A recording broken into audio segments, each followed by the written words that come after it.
To Sail Away, a sentimental comedy in 2 acts by Ryan Jameson Hippe.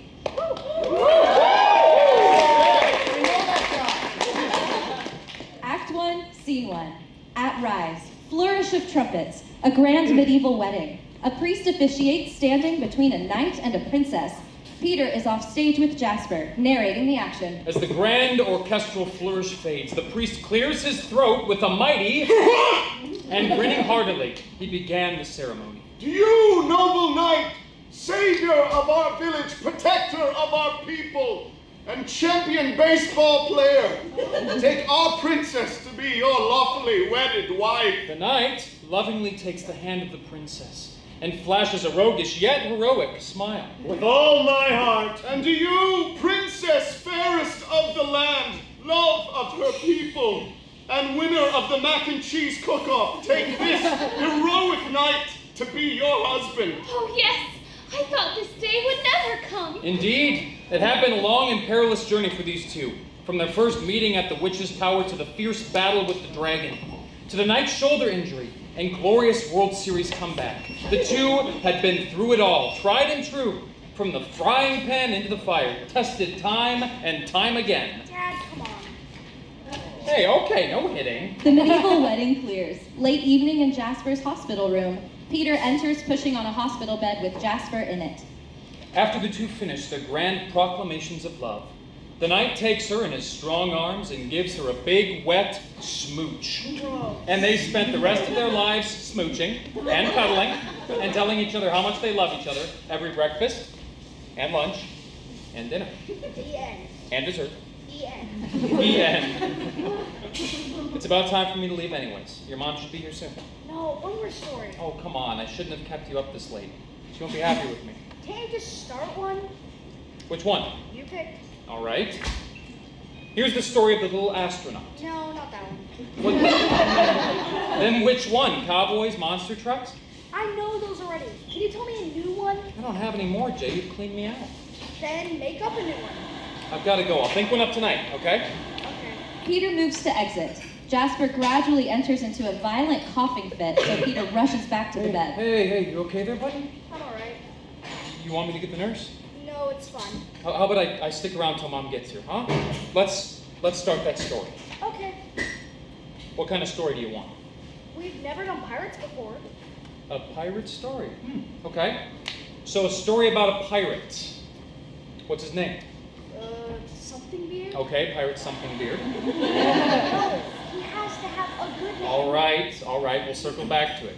Once upon a time, there was a pirate. How did he get to be a pirate? Financial recession.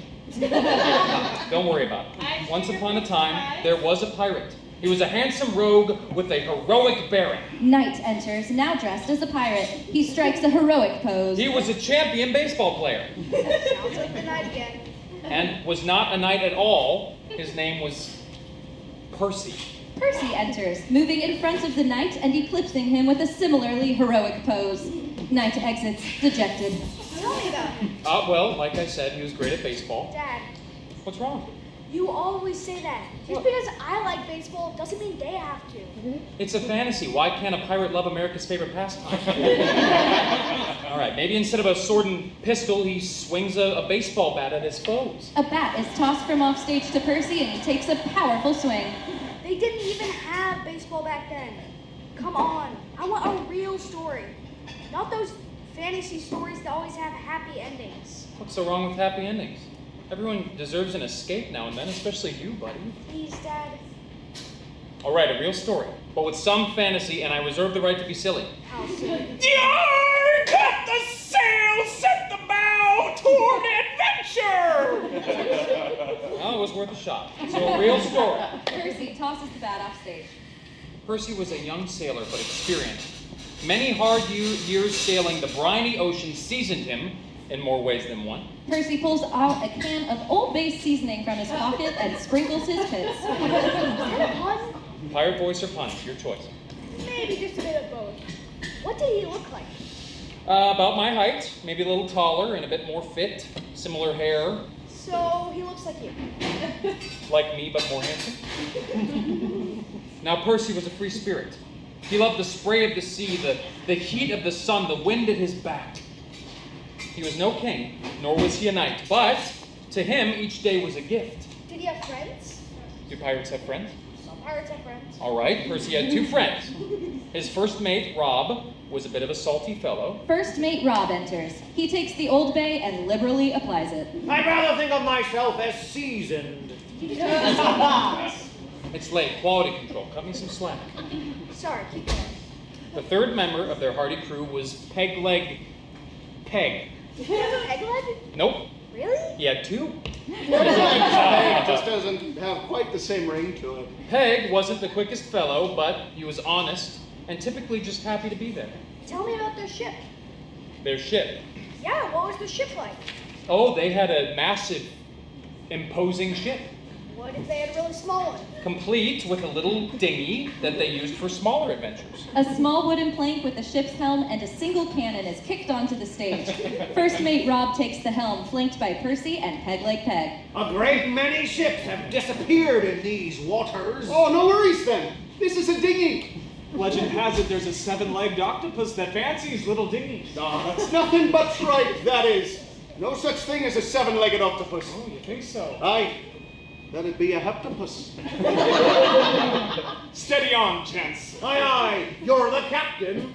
What if he's not the captain? You're not the captain. Maybe this is the story of where he becomes the captain? Yeah, let's do that. You're not the captain. Who's the captain? I'm the captain. What about Nurse Winona? Ew, why's the Hey, captain? give it a sec. I think you'll like this. Captain Nona enters, shoving her way to the front of the ship. Out of my way, you landlubbers! Full speed ahead! We ought to be more cautious, Captain Nona. Percy's right. I don't want to run into anything unsavory. Quiet, you splinter with arms! Onwards! Down. Who died and made you captain, huh? A roar is heard off stage as a long tentacle hooks Captain Nona and pulls her out of sight. Her hat is all that's left. It's the heptopus! Suddenly, lightning, thunder, waves the size of existential dread, and twice as menacing. Percy resolutely dons the captain's hat and takes the helm as the ship rolls about the stage at the mercy of the imaginary waves. Load the cannon! Bring her around, Percy!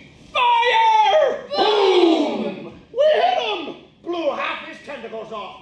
What are you going to do now, you gimpy sea spider? Grab us all?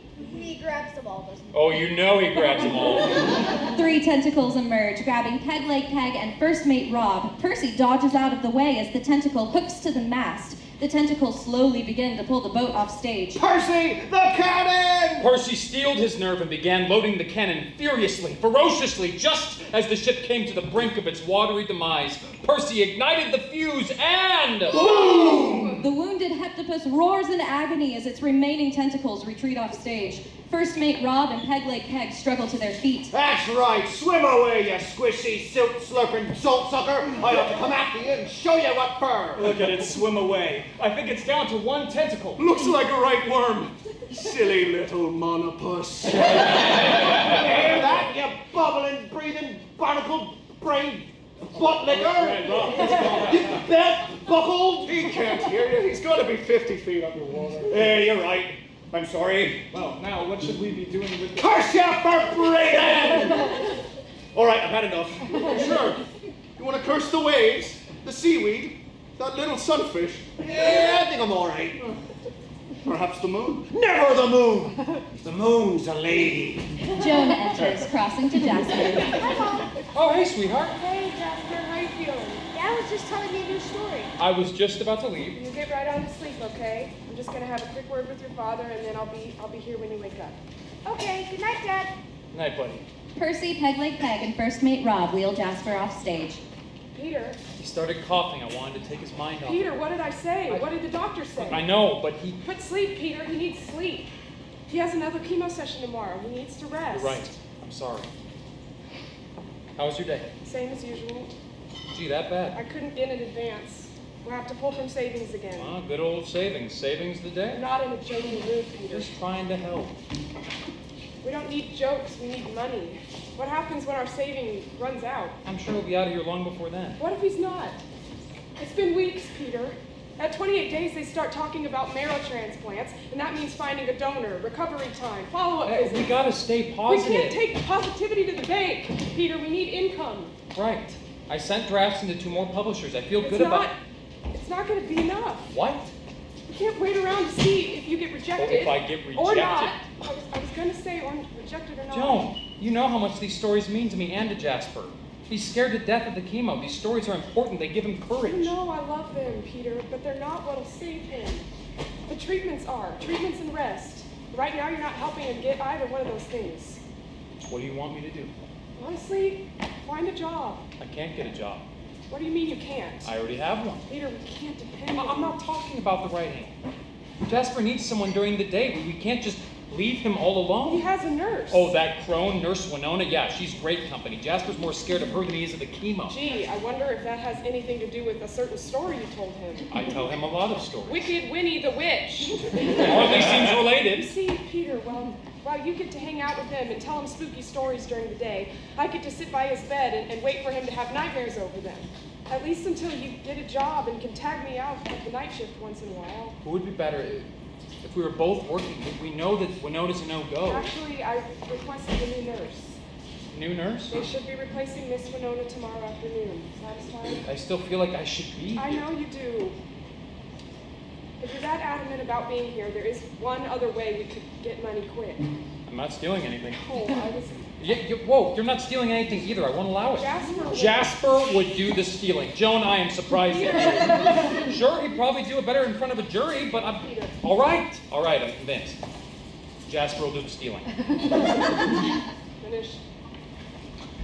Yeah, what's up? I was going to say, well, we could sell your dad's sailboat. You're serious. I know how much it means to you. I sure thought no, you and did. it means a lot to me too. Then you wouldn't suggest It's a money hole, Peter. The upkeep alone takes so much out of our budget. Not to mention, if we sold it, we could get some of that money back now to help with Jasper's bills. Listen, it's a great boat, and I know you have a lot of fond memories attached to it. Don't you too? Of course I do, but if I'm being honest, you have some not so great memories attached to it. Yes, that's why I need it. I want Jasper to have all the good ones with none of the bad. Well, he can't have those memories if he's not here. It's one or the other. We're keeping the boat. I'll look for a new job tomorrow. Thank you. Now go home and get some rest. Joan kisses Peter on the cheek, then crosses to exit in the direction of Jasper. Peter exits. End of scene 1. Scene 2. The following day, mid-morning in the hospital room. Percy pushes Jasper back on stage, joined by Pegleg Peg and first mate Rob, along with Peter. And that's the story of how Pegleg Peg lost his second leg? I'd rather think of it as gaining a second peg. Winona, an authoritative nurse, enters and busies herself around the hospital room. Percy, first mate Rob, and Pegleg Peg exit slowly, facing Winona. Not sure, but I think a cold wind just blew in from the north. Peter, a pleasure to see you today. Winona, she-devil like yourself should know that sin's a lie. Oh, I heard your wife finally told you to get a job. I heard one of your cats died. Oh, don't you bring mittens into this. Oh, I'm just jealous it actually found a way to get away from you. I'm sure he's having a lovely conversation with your dead hopes and dreams, Mr. Writer. Oh, Winothy, today is our last day together. I'll miss your sunny disposition. Oh, don't be so broken up about it. I'll be just down the hall. I'm not dying. Oh, I'm sorry. You just look like you are. Aren't you supposed to be looking for a job like a functioning adult? I have a job. A paying job. Oh, tragically small-minded Winona. Grown-ups never understand anything for themselves, and it's tiresome for children to always and forever be explaining things to them. From The Little Prince, an old children's story of the 1900s, written by a successful writer. Oh, of course you know The Little Prince. You were probably there when it came out. I am 1 year older than you. We have compared birth certificates. The two stand off. I'm not convinced it was authentic. We pulled our medical files together. You still owe me $20. You have friends on the inside. They could have fudged the numbers. Oh, and how are you today, Jasper? I'm okay.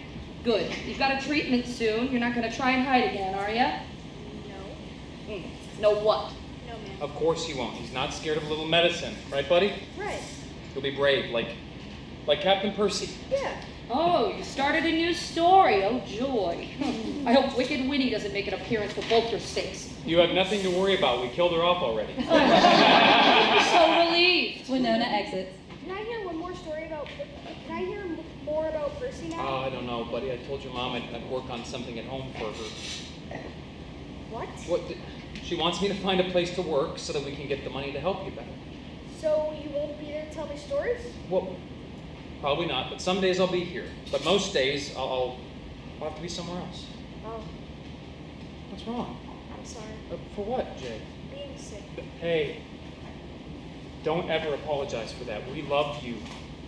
I'll do anything to make you feel better. I love you too, Dad. So you'll do anything to make me feel better? Of course. Tell me a story. You clever little... Peter tickles Jasper mercilessly. Okay, I give up. I give You up. are too smart for your own good. You know that? All right. All right, what do you want to hear about today? Well, you never really said how Percy became a pirate. Oh, you want his backstory, huh? Percy Yeah. enters. Yeah, did he have a family? A family, yeah. He had a mom and a dad.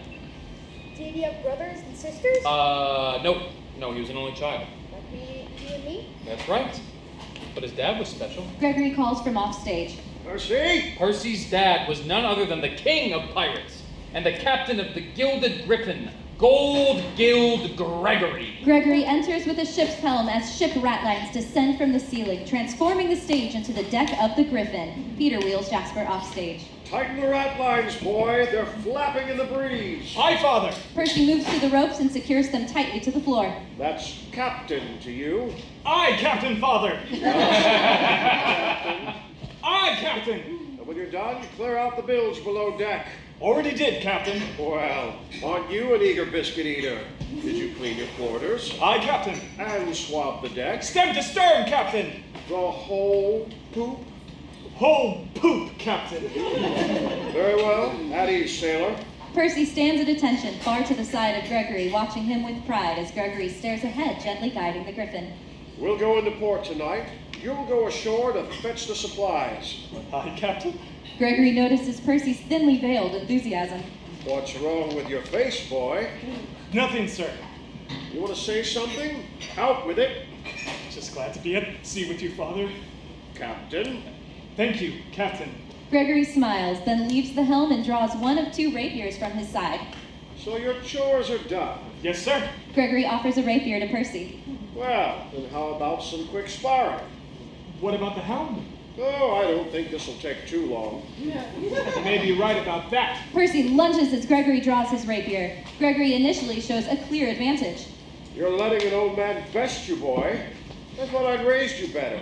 Just thinking, Captain, Thinking of what? Percy trips Gregory to the ground. how that old man ever became a king among pirates. Gregory knocks Percy to the ground. They grapple and spar as the conversation continues. Well, it wasn't my playing fair, I'll tell you that. Well, how did you do it?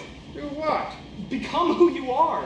Odd time to ask for my guide to success, boy. Ah, so there's a guide. You're being awfully stubborn. Oh, I get it from you. Gregory trips Percy. Truly. What's with the sudden interest? Is it so wrong for a son to want to be like his dad? Percy knocks Gregory to the ground in the same manner Gregory used earlier. The fighting ceases. Gregory gets up a little shaken. No, it's not right at all. What? You want my advice? I'll give it. Chart your own course. Don't go taking after me or anyone else. And if you're no good for someone and they're no good for you, leave them behind. Gregory exits, striking the helm as the ratlines are pulled from view, leaving Percy on a bare stage. Peter enters with Jasper in his bed. Peter had never seen his dad like that before. Why was he being so weird? Well, turned out Percy's dad wasn't as great as he thought. What do you mean? That night, while Percy went to shore for supplies, good old Gregory left. Left his boat, left his life, left his son. You left Percy? Mm-hmm. And Percy, bless his heart, just sat down on the dock and waited for him to come back. Did he? Nope. Percy waited for days. Nearly fainted of hunger, too, but he never saw his dad again. This is a scary story. Well, you wanted a story that was more real. No story can be happy all the time, but the best stories have something to overcome. A darkness so great that a happy ending is never guaranteed. Why? Well, because Then when a happy ending comes, it's not something owed or expected. It's something earned or something given. Does Percy get a happy ending? We'll have to wait to the end to find out. Percy pulls himself into a ball and remains there until Peg Leg Peg and First Mate Rob enter. They carry various supplies, including a barrel of gunpowder. Now repeat after me. I will not drop the gunpowder. I will not drop Peg Leg Peg trips over Percy and drops the barrel of gunpowder. It hits hard. Peg Leg Peg and First Mate Rob flinch and cringe, awaiting the explosion. Nothing happens. Oh, what did I say, you sack of sea sponge? Oh, sorry, there was an obstacle. Why didn't you walk around it? Are your eyes wooden too? Stop it! You know I'm sensitive about my lumber limbs. Your lumber what? My timber limbers. There's nothing limber about it. You walked right into this. What is this? Silly Rob, it's a person. What's he doing in the middle of the dock? Why isn't he moving? He's poking with something. And poking with a stick. You want me to kick a stranger? You need to see if he's dead. You want me to kick a dead stranger? Never mind. It looks like he's breathing. Try talking to him. Oi! What are you doing? Ducks are for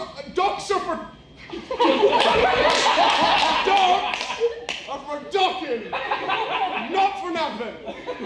Funny coming from you. Ye nappers often ask you tricks. Stop it!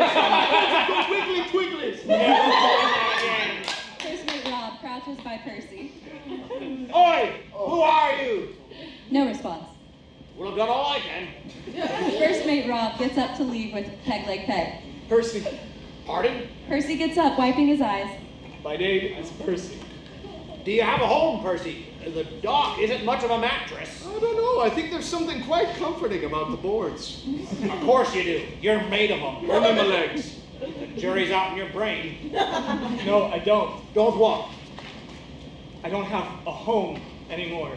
Us too. We're pirates. Eaters! Pie eaters! That's our profession. Peg, the jury's back and won't like the verdict. Come on, Rob. Look at him.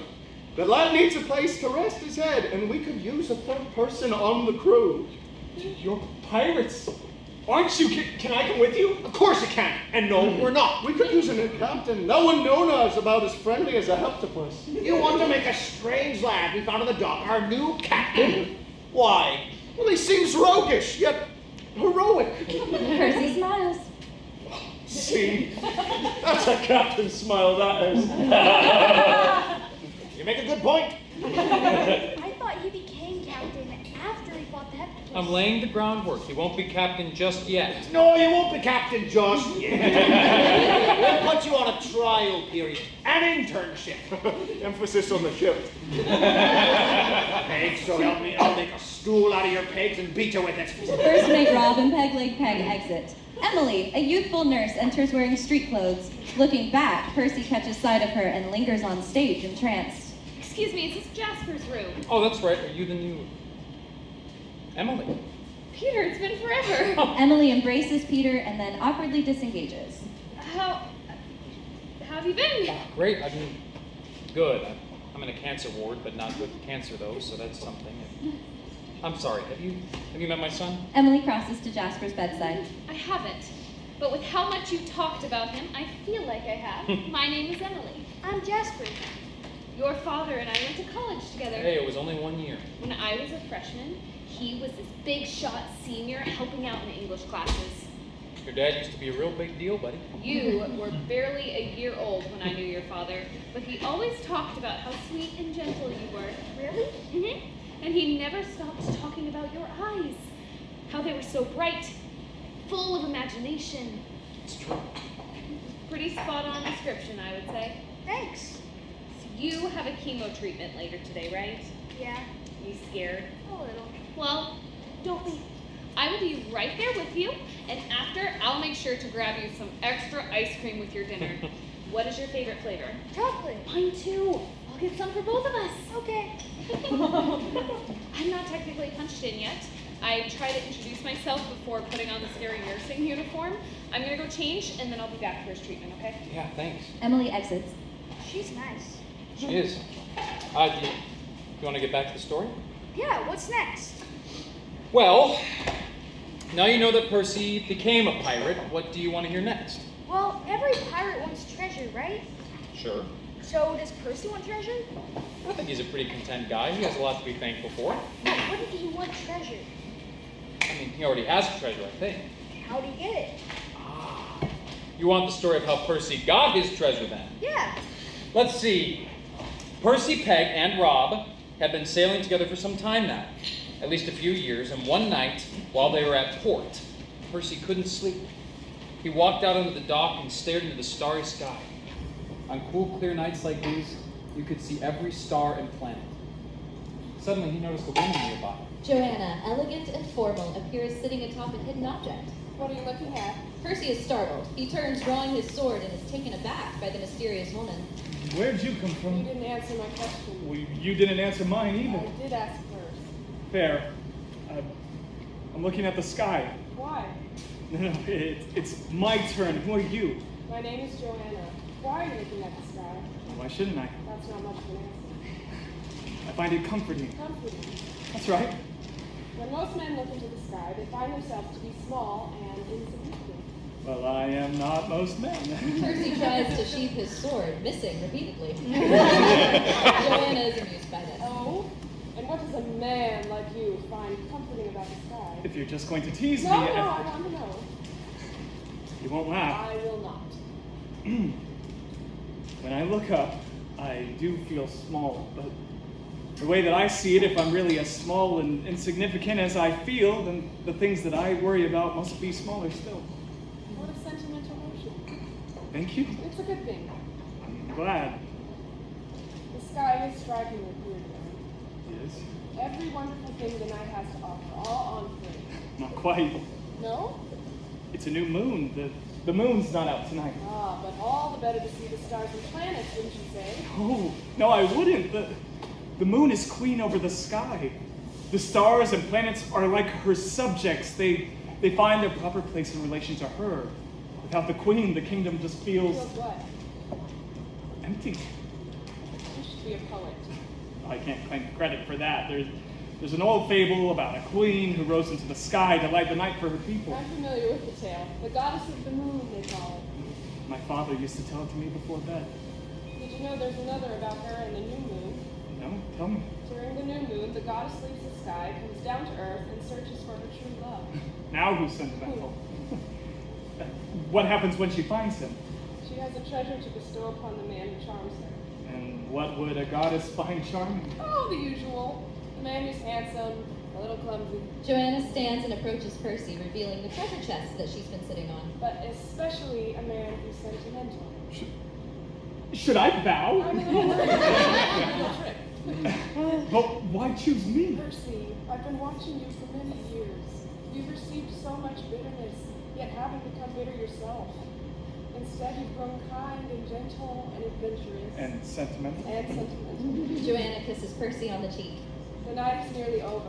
I may not always be with you, She brings Percy to the treasure chest, offering it to him. but this treasure will be. Take it with you. Percy takes the treasure chest. Nothing is more precious to me. We will protect it. With my life? Joanna begins to leave. Wait! Will I see you again? She motions to the sky. Every night. Joanna exits. The sky begins to brighten with dawn. Peg Leg Peg and first mate Rob enter sleepily. Good morning, Percy. Morning, Captain. He isn't captain yet. He's pretty much Captain. No, he isn't. Looking at that fancy box he has. That seems like a captain kind of box. That's a treasure chest, you flotsam face. Ah, silly me. Both lock eyes, then look at the chest. Where'd that come from? It was a gift. From the fish? Who cares where he got it? Well, I'd like to know he didn't steal treasure. For the last time, we're pirates. What we do is steal treasure. Then Peg pauses, confused. He smiles with understanding, pokes himself on the noggin, and nuzzles up to the treasure. Have they ever seen a treasure chest before? They weren't very good pirates. I didn't steal it. It was given to me. Oh, sure thing, Captain. Hey, Rob, you'll call him Captain now, right? If he can make treasure chests appear overnight, I'll call him sweetheart. I think this was a one-time thing. It was given to me by the goddess of the moon. The two cease their fawning and look up at Percy. Moon treasure? Moon treasure. She came here last night during the new moon. Oh, I suppose she kissed you and declared her undying love for you too. Something of that sort. Lucky dog! Cosmic ladies or no cosmic ladies, we're rich! We can have everything we've ever wanted. Oh, some new varnish! A new boat! A pet heptopus! A petpatus! I can open a Christmas tree farm in the Americas! And I can finally get boats to help with me plantar fasciitis! Craig, you can't have plantar anymore. You don't have feet. You mean I'm cured? I can't share this treasure. What?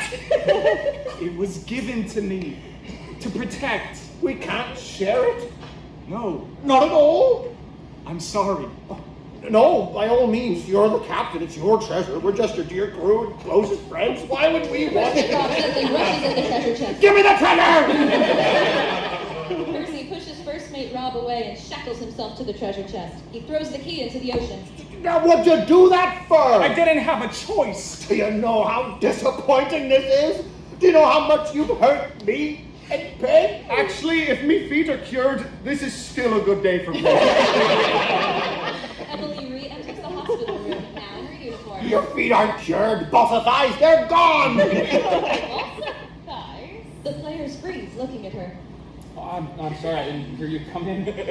No, I'm sorry for interrupting, although it looks like you may have lost your audience. Peter looks at Jasper, who's fast asleep. Percy, first mate Rob, and Peg exit. I didn't even notice. Means it was either a really good story or a really bad story. Sounded fun to me. Does he like pirates? I think so. I tell him a lot of stories, but he seems to like these characters a lot. Tell me about them. No. No? They're not my best work, I'll embarrass myself. Oh, fine, I won't judge. You sure? Really sure. One is named Peg Leg Peg. Oh no. Yeah. You have a nose there, don't you think? He doesn't have a peg leg. No. He has two. Yeah, Jasper liked that one too. Is that the... Balsa thighs. Balsa thighs, yes. You'd be amazed at how much wordplay I've gotten out of a pair of wooden legs. And is Peg the main character? No, that's Percy. And his first mate, Rob, kind of round out the trio. Rob, would you be inspired by your friend Robert? I'm impressed we actually haven't talked in a while. I'm surprised you remember him. I actually see him here now and then. Why? Is everything all right with him? I'm sure he wouldn't mind if you reached out. Maybe. We sort of had a slow falling out. Oh, sorry. You two seemed so close in college. You tell us stories about going out on that sailboat with him. You remember that? I was always a bit jealous. Oh, jealous? Yeah, like sailing with friends all the time? It sounds nice. Yeah, I still have the boat. Is that an offer? Sure, I could take you out on it. Well, it sounds like fun. It'd be nice to get to know Joan, too. Oh, I can definitely ask, but she's not the biggest fan of boats these days, and she's working on a lot right now. Would she mind if we went without her then? I don't think so. You're an old friend. You're Jasper's nurse now. All right. Let me know. Oh my gosh. What? You're Jasper's nurse. Yeah. I'm officially safe from Winona. Winona pokes her head into the room. Guess again, loser. Emily, I need your help down the hall. Coming. Bye, Peter. It was nice chatting. Yeah, why? Emily and Winona exit. Jasper stirs in the bed. Hey, bud, you awake? I thought I heard Miss Winona. No, sweet child. That was just a nightmare. I missed the end of the story. I think you did, but we can rewind a bit. What's the last thing you remember? Joan enters. Peter, Joan, what are you doing? I'm on my lunch break. What's your excuse? Just keeping Jasper company before chemo. He was telling me more Captain Percy's stories. I see. Peter, can I talk to you outside for a moment? Can you finish the story first? Not today, sweetie. Hey, come on, let's just wrap it up for him real quick. Joan flashes a glare at Peter. Hang on, Jasper. We'll finish when I come back. Peter and Joan talk privately away from Jasper's bedside. What was that about? What was that about? Why are you here? He has chemo today. He needs me with him. Plus, you wanted my approval on the new I nurse, never didn't you? asked for your approval. I said he was getting a new nurse. I don't care if you like her or not. What matters is she can take care of Jasper. You were supposed to look for jobs today. I did. Really? Yeah, what do you think? I'm lying to you? I think you might have glanced at a few classifieds and maybe called a number, but I think you've spent most of your time and effort here. You asked me to start looking. I started looking. Well, I finished for you. Joan begins to dig through her purse. What do you mean? You have an interview tomorrow afternoon. What? Where? She hands Peter a business card. An insurance firm. They're looking for temp workers. You set this up without even asking me about it. Honestly, were you going to do it? Joan, it's my life. You can't just do that. It's not your life, it's our life, the three of us. We can't afford to be selfish. Oh, that's a laugh from you. Excuse me? I'm sorry. Peter, do you know how much I'm sacrificing? Of course I do. I spend my whole day working. I barely get to see my son or my husband, and when I do, I have to spend these precious moments trying to get him Oh, to what? to just start making some sacrifices of his own. The boat or a job, Peter, and you said the job. I thought finding an interview for you would help. What kind of work? Honestly, probably something mindless and boring. What do you want me to say? They'll have some control over my life. This is a good thing, Peter, for all of us. Go home and get ready for the interview. Look up the company, find a good tie, iron your shirt. Everything you can do to make this work. It'll really take some pressure off. What about Jasper? He'll be fine without you. He's a big boy. Sometimes I think he's more mature than you. No argument there. How's the new nurse anyway? Fine, better than Winona, that's for Good. sure. Head home, Peter. All exit. End of scene 2. Scene 3. Noon at the hospital the following day. Jasper is in his bed. Peter, dressed from the interview, enters briskly. He takes off his sport coat and places it and his phone on the bed. Dad, Hey there, buddy. Mom told me you wouldn't be here today. Well, here I am. How are you feeling? A little better now. Can we finish that story? Sure, bud, that's fine here. Emily enters. Peter, what a surprise. Hey there. Your wife told me not to expect you today. You didn't tell me the end of yesterday's story. Couldn't leave him in suspense after all. No, of course not. Feeling all right today, Jasper? You're looking good, buddy. You took that treatment like a champ. Oh, Jasper's treatment got moved to tomorrow. You did? Yeah, Joan didn't tell you? She didn't. Thanks. Sure thing. I'll leave your voice to her. Emily exits, giving Peter a subtle touch on the way. So, what happens next? Huh? What happens to Percy? Right. Where did we leave off? He had just gotten his treasure. Right. And he shackled himself to it. To protect it. So, what happens to it? I mean, all a pirate wants to do is find treasure, right? But Percy already has his. So, what happens to it? Right. Well, I think he just set sail with the treasure for the rest of his life. That's a happy ending kind of ending. Wasn't this supposed to be a more real story? All right. It gets stuck. Both do. Percy and the treasure. How? Or life choices. What if his friends put him on the island? Ooh, a mutiny, huh? First mate Rob, Peg Leg Peg, and a tied-up Percy, still handcuffed to the chest, enter the stage. Peg Leg Peg carries Percy's captain's hat. All right, Captain, we're having a mutiny. We've had enough of your poor life choices. Rob, don't be ridiculous. You wouldn't abandon me. Excuse me for being suspicious of the fella who makes treasure appear overnight and never shares it with anyone. And Peg feels the same way. Peg? Sorry, Captain. Why would you do this? He says he'll get me mahogany pegs. It was a nice day. Not that you care. All you care about is that test of yours. That's not true. Then prove it. How? Get rid of your treasure. What? Why? You've been different ever since it showed up. How am I any different than I was? You can barely move. You're stuck to that thing. It's unnatural. I can't be friends with someone who doesn't have use of their forelimbs. They look at Peg Leg Peg. The irony is occurring to me. So what if my life looks a little different now? Different?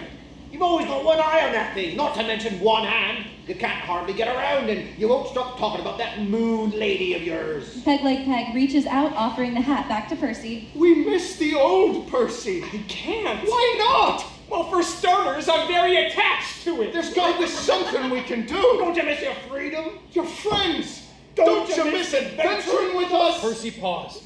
He thought of the storms they'd weathered, the battles they fought, the laughs they had shared, and the tears they had shed. They were like family. I'm sorry. But he couldn't do it. First mate Rob snatches the hat from Peg Leg Peg and puts it on his own head. They sit Percy roughly down and exit. And so he was left on a little island, all alone with his treasure. What happens next? Honestly, I don't know. You don't? Why don't we flesh this one out together? So, Percy's trapped on an island, no friends, no ship, no nothing. Nothing except his treasure. What does he do? Does the moon goddess come and help him? No, I don't think she does. But doesn't she love him? I think Percy needs to find his way out of this one himself, huh? What does he do? Maybe explore the island? Good idea. Percy takes his treasure and begins to wander the beach. Along the way, he spies... A cave. Not bad. Percy spies a big outcropping of stone by the shoreline. He follows the water's edge and discovers a big stone grotto. What's a grotto? Like a cave on a beach. Got it. Okay. Percy sat for some time trying to figure out what to do, how to save himself, when suddenly something appeared. What? I was hoping you'd tell me. I did the cave. It's your turn. Fair enough. That something was another castaway, a woman. Emma enters, carrying branches and leaves. Who are you? Where'd you come from? You didn't answer my You question. didn't answer mine either. I did ask first. Fair. My name is, Emma. No, Emma. Emma. Her name is Emma. And what's your name? Percy? It's nice to meet you, Percy. Emma extends her hand for a handshake. Percy tries to reach for it, but his hand is stopped by the shackles. She closes the distance and shakes his hand. It's nice to meet you too. How did you end up here? It's a long story. Does it have something to do with that chest, those handcuffs, and maybe a falling out with friends? Okay, maybe not so long a story. They ruined you here. Yeah, Well, that's awfully lucky for you. how do you figure? Well, of all the lonely places you could have been trapped, you were left here with me. I am glad for the company. Me too, but I'm also referring to my raft. What? Well, You have a it raft? takes two to sail, but I've nearly finished it. Do you want to help me? Of course! They both take off to exit, but the chain yanks Percy back into the ground. Ow! That looked like it hurt. It did. Is your hand all right? It stings a bit. She gently kisses his hand. Yeah, Dad, your phone is buzzing. It's all right. I want you to come with me. of course. But the chest, I don't think it'll fit. What? It says it's Mom. I don't think the raft will hold the weight. I'm worried it would sink us. I can't leave it. You'd rather be stuck here? Well, No. then come with me. I can't leave without you. There's got to be something that... I wish I saw another way, but I don't. You can stay here alone, or we can leave here together. Still buzzing. It's not that simple. I suppose you don't have to decide now. You'll always be able to sail away with me. Truthfully, I think it's only a matter of time before you do. But I couldn't leave it if I wanted to. I threw away the key. Where? Into the ocean. Huh, does it look like this? Emma holds up a small key. It washed on the shore not so long ago. She takes Percy's shackled hand in hers. As I said, Peter, it's awfully lucky you were stranded here. They kiss, and suddenly Joan enters in a fury. Peter, What? you skipped out on your interview. Percy and Emma exit. I didn't skip They out. called me, Peter. You skipped out to come here and tell stories. Oh, you want a story? No! Well, here's a story. You signed me up for a job against my will, but you know what? I thought, what the heck? If it's for my wife, I'll give it a shot. So, I showed up at the big gray building with the big gray metal bars that you'd get buzzed into by a big gray security guy. Who puts metal bars on an office door anyway, huh? But I went in. I ignored the pit in my stomach as they sat me down with a box of files to count, and I saw a painting, the only spot of color in the whole building, and it was crooked. 1,000 people walk by it every day, and it's crooked? I mean, what kind of broken people must work here to not have the energy You're to... such a child. Oh, I'll take that over being too dead inside to nudge a painting. So that's it. Your childlike innocence is too important for you to get a job. I have a A job that counts. One that'll help us. Maybe I'll find one, but it's got to be a job I choose, not one you forced me into. All right, Peter, look for a job. One that you really like. But while me and Jasper are waiting Oh, don't give me for that. you to get your act together, I'm selling the boat. No, It's already up for sale. you're not selling it. I'm selling the damn The boat. boat is for Jasper! Not if he's dead! Joan realizes that she said this in front of Jasper and goes to him. Honey, I'm so sorry. I didn't mean that. I'm sorry.